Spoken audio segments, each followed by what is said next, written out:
Hey you guys, welcome back to the channel Physics Sir Jee. And I'm going to call upon the attention of the JEE 2023 aspirants because we are going to soon launch an online paid course for JEE 2023 and also 2024 aspirants. But this video is mainly aimed at 2023 aspirants. So recently, once I have announced, some students have asked for the demo of how the courses and lectures are going to be. So this video is aimed at that.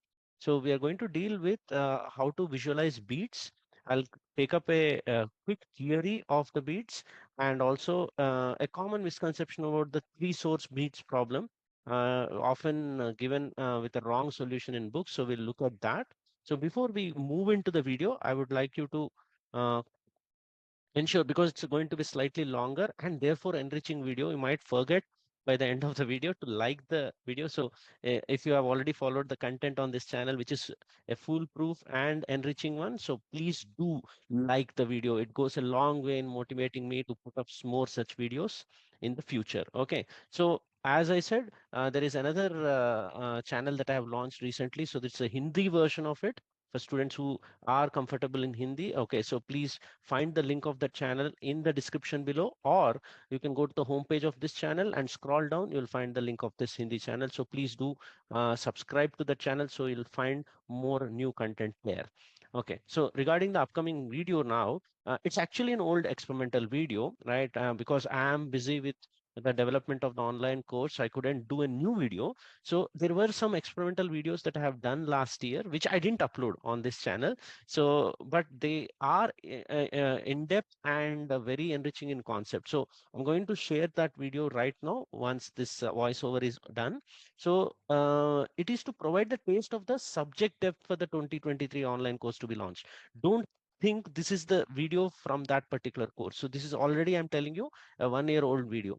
Subject and physics part will be a similar one, but the delivery will be on a better platform, and also the language would be different. So I've taken voting for the languages, and also it will be English courses and also English mixed with Hindi courses in the future. So please be aware of that particular fact. Okay, so announcements about the course are going to come soon. I'm trying out the platform, getting accustomed to it so that the delivery is going to be of top notch. Okay, so um, one thing's for sure, whether you're going to uh, go for the paid online courses that I'm going to give or not, if you're a new student or an old student, it doesn't matter. The aim of this channel has been always, whenever someone comes into this channel and clicks a particular video, the student who watches till end of the video will always find the concepts and explanations in this particular channel enriching. And for this one, I can definitely guarantee you that it's an explanation not given in books.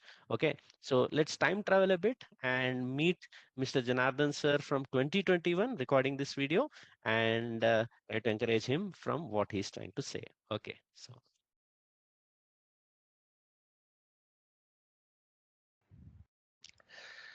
okay, now we are into the beats topic.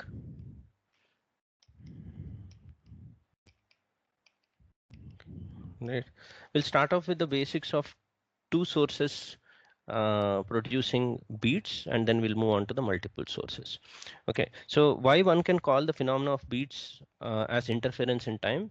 Remember, standing waves can be called as interference in space because you're looking at the entire wave along the x-axis at an instant, and you see the overlapping.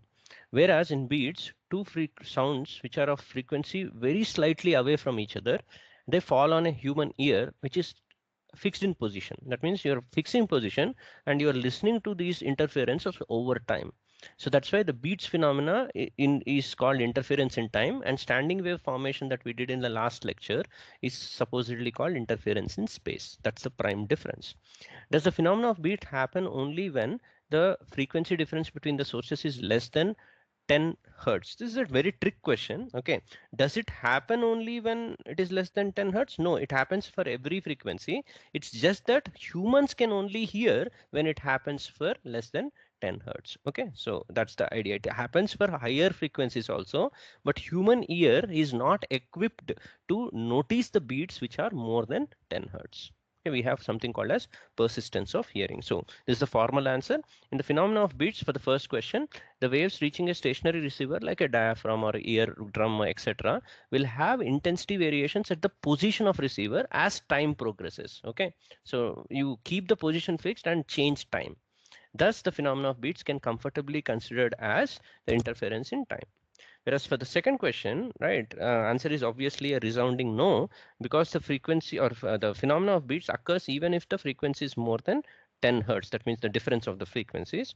But our eardrum can only distinguish two different sounds if the time gap between them is more than zero point 0.1 seconds, because our ear is connected to our brain, and the brain requires some processing time to know the difference between two sounds that are falling on it simultaneously. Okay, so and that gap should be at least zero point 0.1. You are trying to give the brain that difference of time. Anything that falls within, it will try to average out that sound and try to show you an average value. Okay, so if the time gap between them is less than 0.1 second, then it hears only one average sound of the two. Due to this limitation of our ear, which is also known as persistence of hearing, okay, let me write that statement. It's called persistence of hearing. Okay, just like persistence of seeing, we have 1 in 17 seconds approximately. This is 1 in 10 seconds. Okay, so due to this limitation, beats can be only heard when the frequency difference is less than 10 hertz. Though beat phenomena occurs for frequencies differences which are more than 10 also, is the idea. Okay. So preliminary maths before we actually draw the graph of the beats to understand how it does is, this is just a maths page. No, lot of you will have an idea of how to draw a graph of 1 sine omega t. I have not drawn the axis, it's self understood. This is a y axis and this is x axis, the red line. And 1 in front of it is a amplitude which is a constant in the first graph, and that I am depicting with a +1 and a -1 on the top. So just imagine this is the +1 part and this is the -1 part. So you could argue that the sine omega t function is enveloped or covered by these two straight lines which are depictions of this one. So whatever is in front of it, I'll write its plus value and minus value and try to cover the rest of the graph inside that. Okay, and you could see amplitude doesn't change as you move along, which is the essence of this function. Very simple one. But imagine in case 2, I have a function which I have to graph called as t into sine omega t. Okay, then this in front of it, whatever is there, that function, if I draw the plus t graph and minus t graph, plus t is the 45-degree line, minus t is the minus 45-degree line, then you would say this sine omega t function should be enveloped or covered inside this thing. So this decides the range coverage, okay, as the time progresses. Okay, so I hope you understood the difference between the two. Imagine I had a e power minus t. It's not just e power minus t you have to draw. Whatever is in front of it, you draw plus and minus of that, and then try to cover the rest of the graph inside that. Please understand these yellow lines are not part of the graph. Actual graph is the green one. Yellow line is just a reference, and in maths, it's called the envelope. Then if product of two functions are there, how do you choose which one is the envelope and which one is the actual graph? Idea is always the low frequency function in front of a high frequency function should be taken as the envelope. And here the choice is very simple. Sin omega t is having frequency, whereas the rest of the three numbers that I have taken in front of it functions, they don't have any frequency. They're not periodic also. But what if I have product of two frequent functions? That means both are, let's say, sine functions. Then between the two, you have to choose the low frequency one as the envelope, and the high frequency one should be inside that envelope. It's like envelope, the word is used in English to have a letter, right? So envelope is the outside thing, a letter is the inside thing. So that's how you judge this particular situation. Okay, so keeping this in mind, let's try to now have two sounds reaching our ear.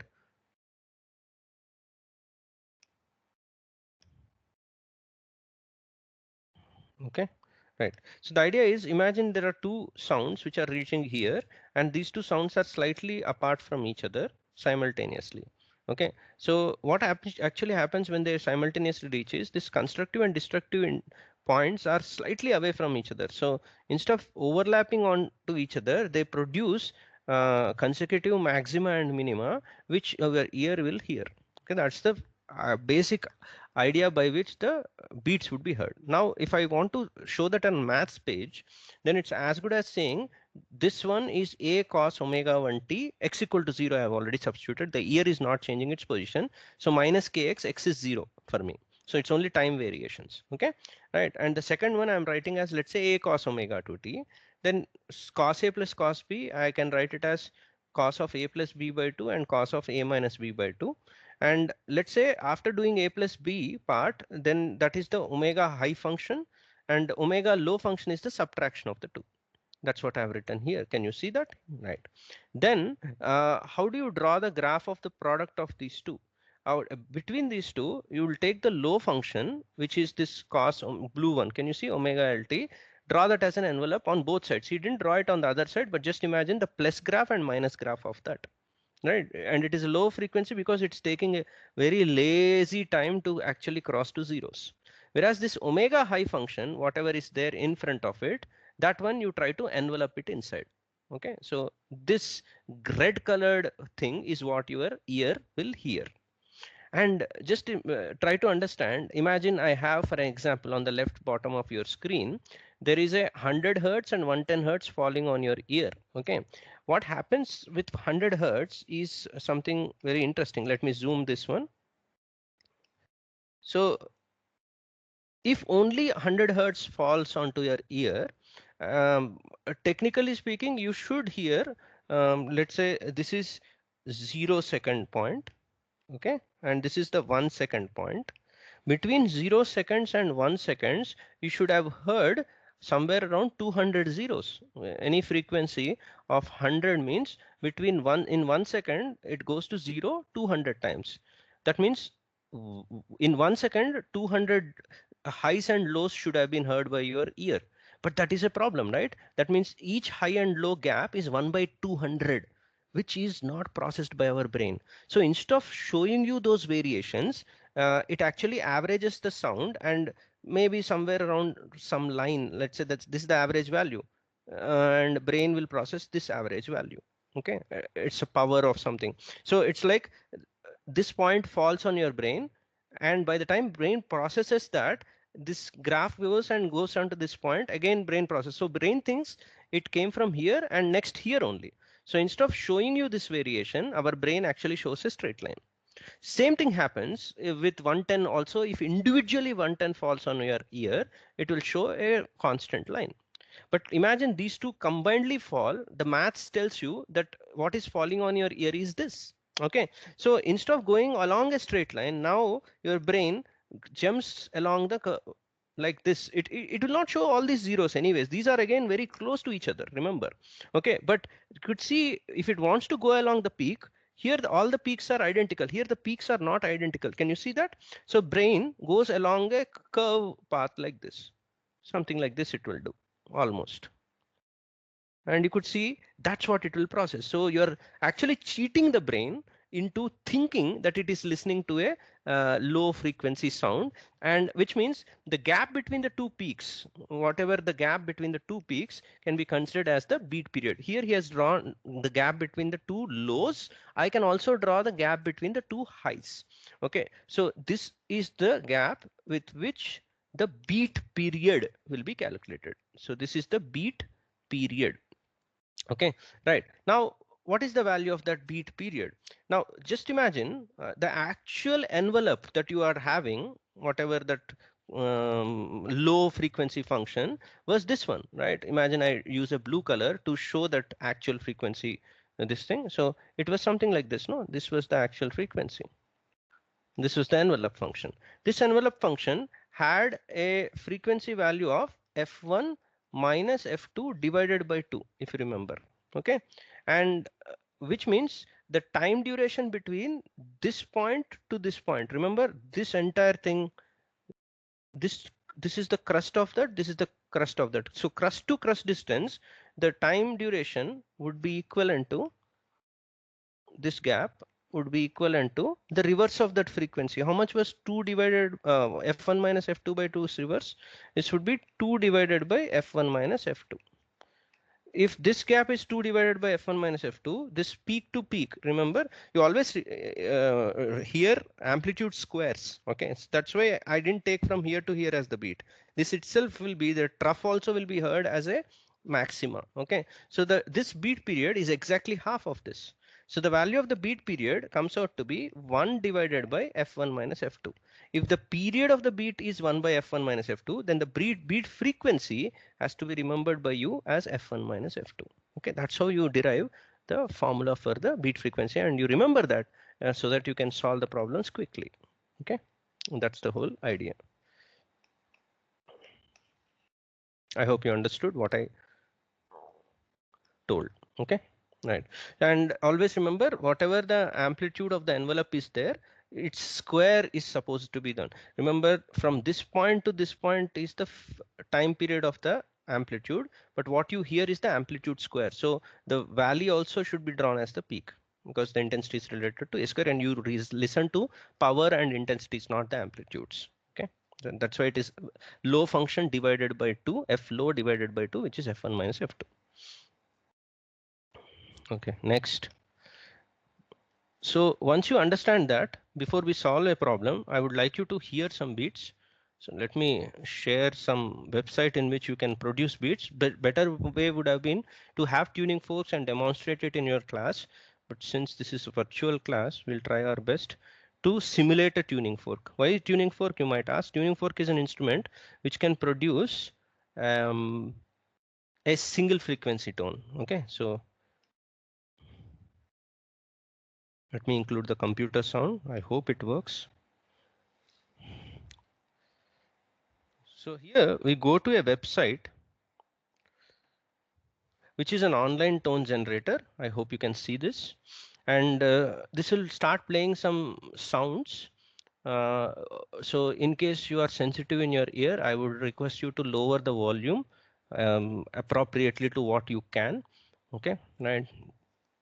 So first of all, you could see, I'll share the address of this thing so that later on you can play also. This tone generator generates a frequency of anything that you want. You can change the frequency. Can you see? I can change the frequency. I'll keep it at 440 default hertz. And then here you have a choice of whether you can want to produce a sine wave or a square wave pulse or a triangular or a sawtooth one. So I'll keep it as sine wave. I'll select sine wave. Okay, right. And if I play, then it's equivalent to having a tuning fork of 440 hertz in your hands, and you're hitting it and you're hearing it. Okay, so technically speaking, if our ear was not defective, then 440 hertz means in 1 second 880 zeros you should have heard. That means highs and lows. But since the gap between one zero to another zero, or one high to another high, is 1 by 880 seconds, which cannot be deciphered or observed by your brain, instead brain will show no variations if only this single sound comes. Instead, you should hear a constant sound based on mathematics, and this is what you hear. I'm playing it.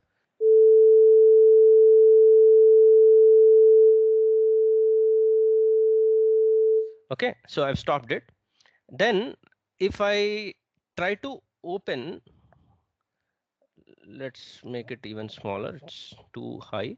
Okay, so if I open another tab, okay, and it's like the second tuning fork in my hand. Same thing, 440. Now what do you think will happen if I open play it in two tabs? That means twice the sound I should hear, because it's the same frequency. If 440 hertz interferes with another 440 hertz, it should actually increase the power of that, and no changes should happen. It should just increase the amount of sound. So one by one I'll play both now. Okay, so this tab I play.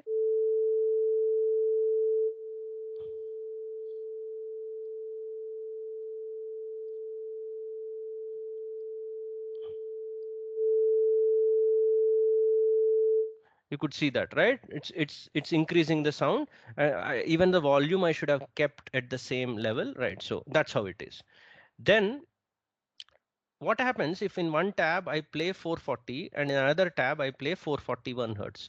Based on whatever I have just now taught in mathematics, it should produce a beat frequency of difference, which is 1 hertz. What does 1 hertz mean? Your ear should be cheated into thinking that the peak to peak variation is 1 second. That means every 1 second you can have a watch and just start counting seconds, every 1 second you hear a high and to a low, high to a low, that way. Okay, so between two highs the gap is 1 second. Okay, so let's try to do that. I play this, I make this 441.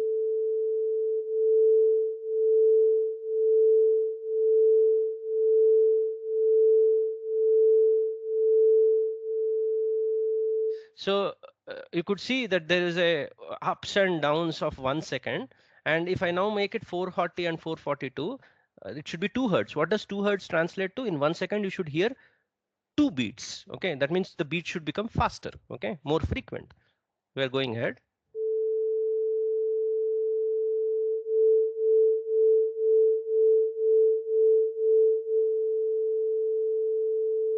Okay, so we could have a website in which both can be placed in a same tab coming from the same speaker. I think that would be much better. So now here we have, you can enter two values. This is another website, onlinetonegenerator.com. So now we have 500 and 503. If I play, both simultaneously will play. So we expect 3 hertz. Okay, so let's go ahead.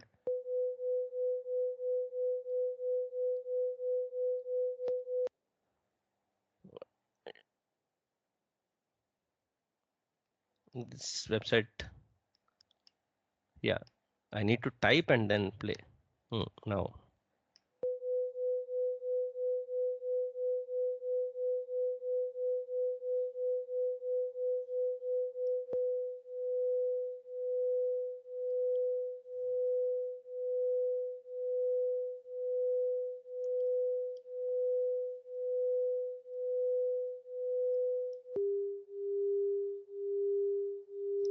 This website is not at least working, so we need to go back and do this one. This one is much better, so let's play it this one.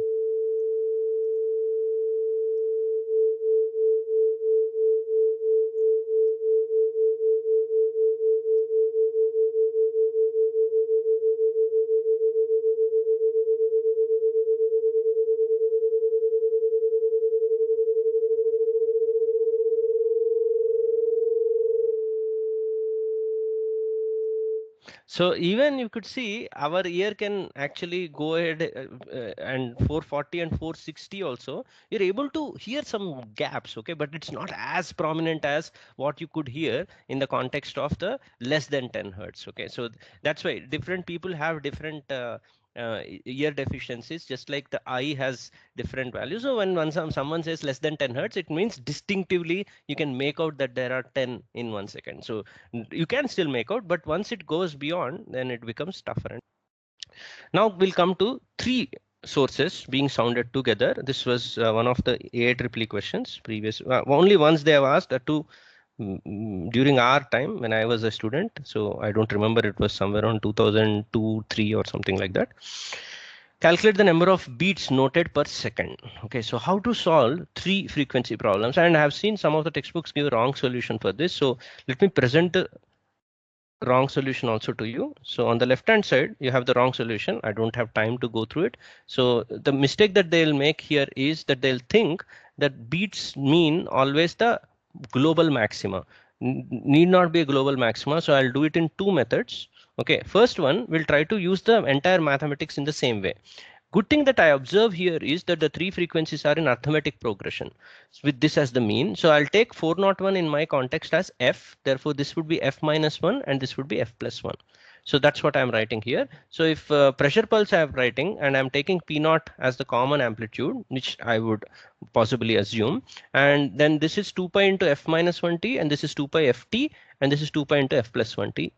And I realized that these two addition produces this term, right? Sine A plus sine B is 2 sine A plus B by 2 into cos of A minus B by 2. When I do that, I can bring this sine 2 pi ft common out. Okay, and then this one will give you a 1, and these two together will produce a 2 cos 2 pi t.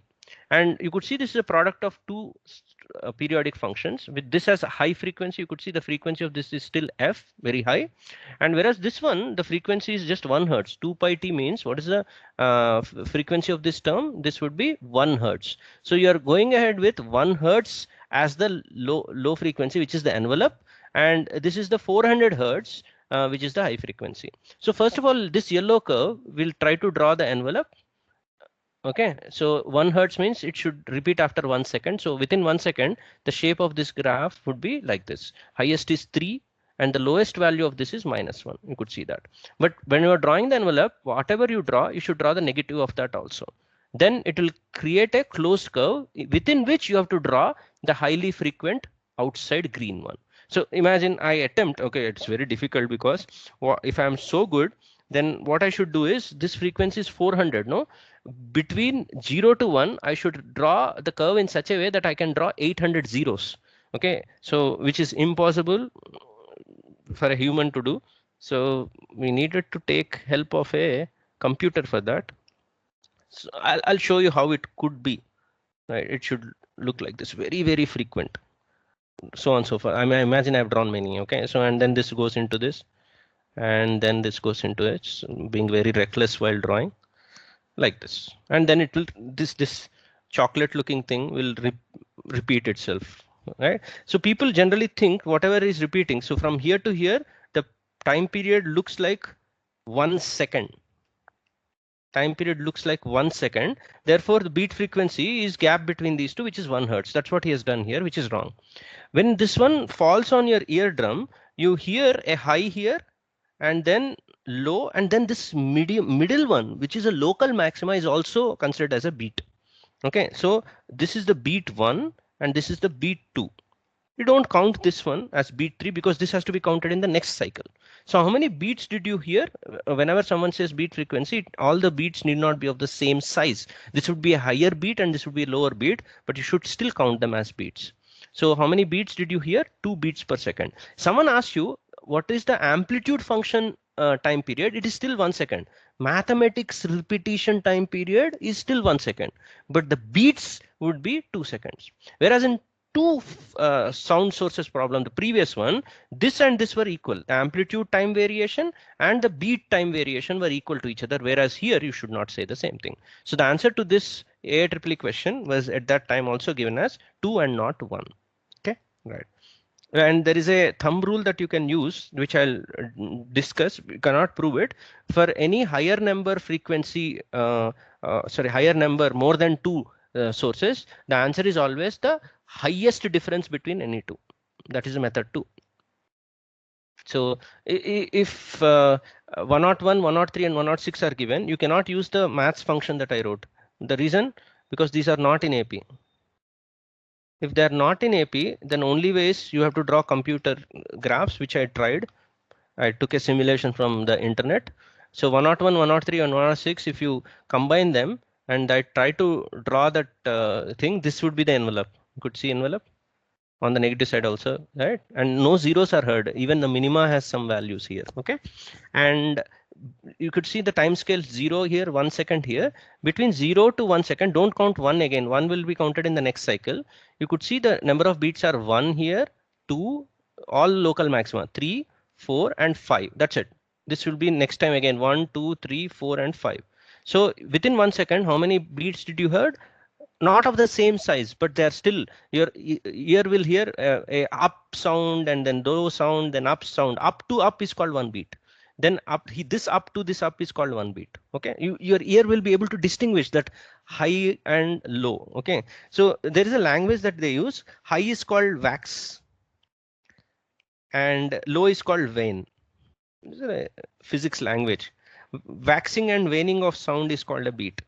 Waxing is this one. Waning means dying down. Okay, so this is called waning of sound. 1 wax to 1 wax is called 1 beat. Okay, so that's it. Time period of the amplitude is this entire function repeats itself only after 1 second. That I am not denying, but calling this 1 second as a beat frequency is wrong. And you could see this 5 is nothing but the highest difference between the 106 and 101. How many differences you can possibly have? 3 differences. These two together 2 hertz. These two together 3 hertz, and these two together is 5 hertz. 106 minus 101. Answer comes out to be 5. Okay, right. You simulate any other variations also, you'll always get highest any number also. So here you have a case of 200 hertz, 203 hertz, and 207 hertz.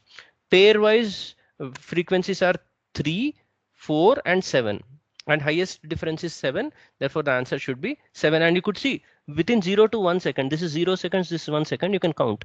Let me write that for your convenience. 1, 2, 3, 4, 5, 6, and 7. That's it. This goes into the next repetition. So 7 hertz is the answer. And also this pairwise, whenever you do, you can take the GCD. The amplitude of the envelope can be found out using the GCD of that pairwise thing, which is in this problem also 1. Always need not be 1. Right? I have taken both the examples in which the pairwise answer comes out to be 1 second. Okay, so this is hertz, right? You can also take LCM of time periods. If 3 hertz, 4 hertz, and 7 hertz are the frequencies, then the time periods are 1 by 3, 1 by 4, and 1 by 7. LCM of these three is 1 second. Amplitude of the envelope repeats after 1 second. You could see this pattern repeats after 1 second, but that doesn't mean beat frequency is 1 hertz. It is 7 hertz in this problem. Okay.